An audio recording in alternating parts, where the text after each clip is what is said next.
First of all, Western coverage was prepared to confront the Russia. You know what, they start talking about, but not everybody in the United States even taking this mainstream narration as a truth.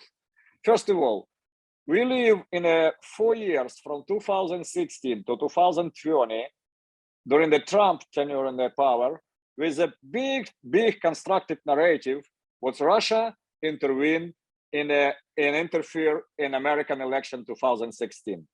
As the Mueller investigation and others investigations after happened, and all leaks what's happened after, now the American people understand that was a zero or close to zero Russian interference. But it was everywhere, and every media, the Trump dossier and all that things, and that was a political reason for this. So let me explain you why the media in the United States and followed up the media in the world following this narration about Ukrainian events. First of all, they need something what's better than COVID, because COVID is gone, as people not scared anymore. So they invent this World War III threat for keep people in fear, because they want to keep ships be scared and they run in the right direction. Second, the economy is in disarray. We facing tremendous stagflation in the United States. We're facing financial instability, and we don't know what to do with that.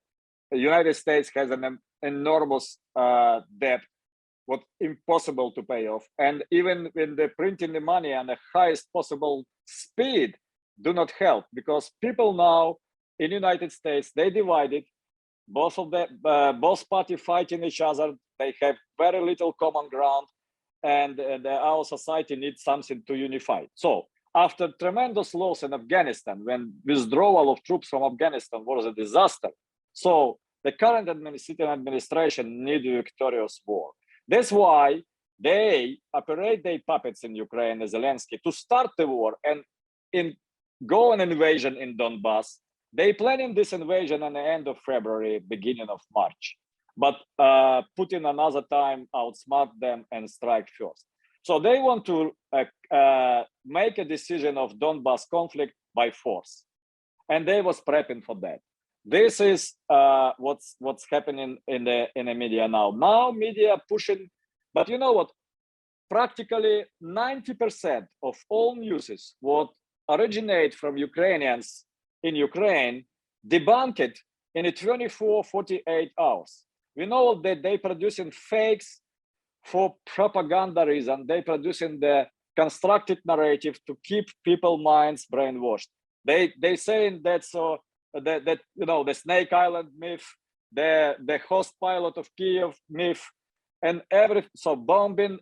They even, you know, they fired ballistic missile in Donetsk, and after that present the picture from this event as a result of Russian bombing in Kiev.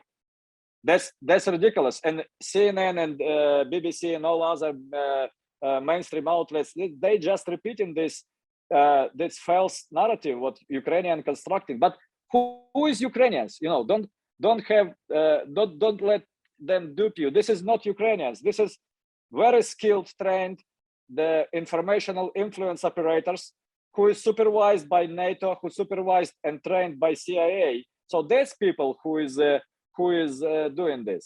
That's not Ukrainians. They was told how to do.